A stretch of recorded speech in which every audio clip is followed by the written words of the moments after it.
WhatsApp ने भारत सरकार के खिलाफ दिल्ली हाई कोर्ट में एक केस फाइल किया है, जिसमें आज से लागू होने वाले नए आईटी नियमों को रोकने की मांग की गई है। मैसेंजर ऐप ने कहा कि नए नियमों से यूजर्स का प्राइवेसी टू राइट कमजोर होगा।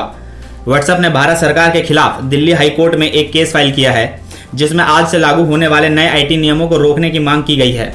व्हाट्सएप बनाम भारत सरकार का केस मंगलवार 25 मई को फाइल किया गया।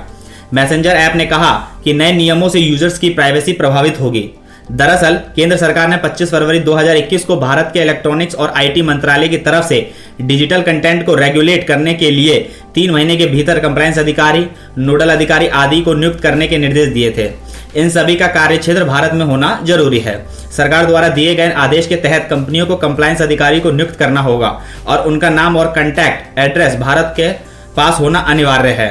व्हाट्सएप की तरफ से जारी किए गए बयान में कहा गया कि सरकार ने नए दिशा निर्देशों में चैट ट्रेस करने की बात कही गई है और एक तरह से वैसे ही है जैसे हमारे यूजर्स के फिंगरप्रिंट की जानकारी मांगी जा रही हो।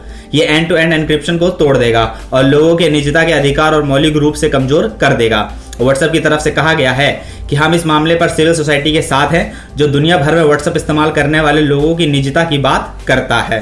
व्हाट्सएप ने आगे कहा, इस बीच हम लोगों को सुरक्षित रखने के उद्देश्य से व्यवहारिक समाधानों पर भारत सरकार के साथ जुड़ना भी जारी रखेंगे, जिसमें हमारे पास उपलब्ध जानकारी के लिए वैध कानूनी अनुरोधों का जवाब देना भी शामिल है।